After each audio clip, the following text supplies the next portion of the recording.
As we were saying, one of the essential elements of human action is time. All human action takes place in time. However, the concept of time that applies in economics is fundamentally subjective. It is time as the actor, each and every one of us, experiences it when he or she acts. In fact, we perceive this sensation of time as we act and complete the different stages required to achieve our desired end. We contrasted that subjective conception of time with the Newtonian, or spatialized conception natural scientists have of time. It is the fourth dimension, which is a spatialized dimension. Height, length, width, and then movement. We said that analog watches provide an analogy. That is why we call them analog watches, between movement and the passage of time. The greatest analog watch is the sun. We noted the constancy in the world of the natural sciences when compared with the world of human action, where creativity reigns supreme.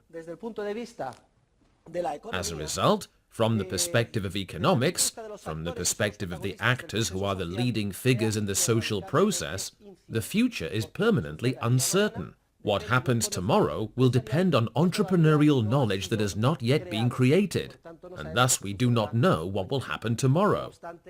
Fortunately, however, we have at our disposal some weapons or tools which help us to cope with the permanent uncertainty inherent in all human action.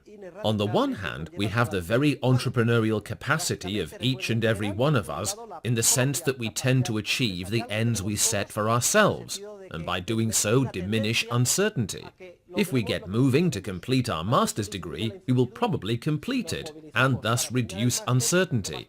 On the other hand, we have institutions, which are patterned behaviors human beings internalize from a young age in a broad range of spheres: language, morality, law, economics, and these behaviors also reduce uncertainty. We digress to talk about the dizziness provoked in us by our own creative, entrepreneurial nature. It is this nature that makes the future uncertain, and in our dizziness lies the origin of much of the antisocial behavior we see, because people insist, we insist, on having the future guaranteed. This may also explain why many people rely on the illusion of papa state to resolve and eliminate all possible uncertainty.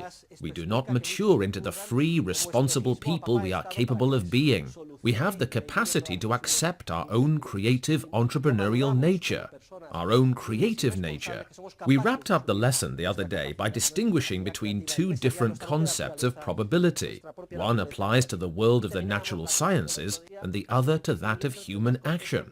In the world of physics, of the natural sciences, we encounter the concept of class probability. These are the words Mises uses to define the concept in human action, and they indicate that we know the behavior of the class, but not of its individual members.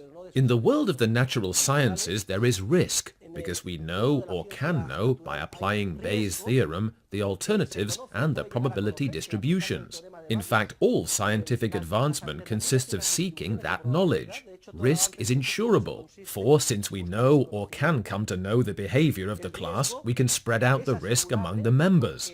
We considered the example of a mortality table. We know that 3 people out of every 1,000 who are 40 years old are going to die. We do not know the first and last name of those 3, but if everyone contributes €1, there will be capital available for the beneficiaries. We saw that there are different ways of approaching class probability.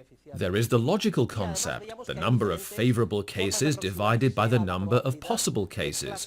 There is also the frequency concept. Assuming I have a fair coin, if I toss it in the air 1,000 times, the outcome will tend to be heads half the time and tails half the time. The concept of class probability is the object of research in the natural sciences. All advancement in the natural sciences is geared towards such discoveries as the probability of life on Mars, etc. In contrast, there is the probability of a unique case or event. In the world of human action, we deal with unique, historically unrepeatable events. There is no class. For example, we cannot state that out of every 1,000 marriages, 40% will end in divorce. Instead, each marriage is a unique, historically unrepeatable event. Each spouse has a specific first and last name, has had distinct experiences, comes from a particular background, and is historically unrepeatable. In the universe, there will never be anyone just like either spouse. Not today, not ever.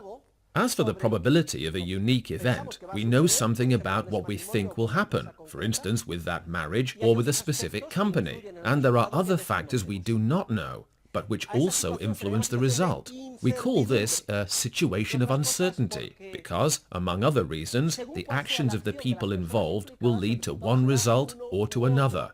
Uncertainty is not insurable, because there is no class to enable us to spread out the supposed risk, which actually does not even exist.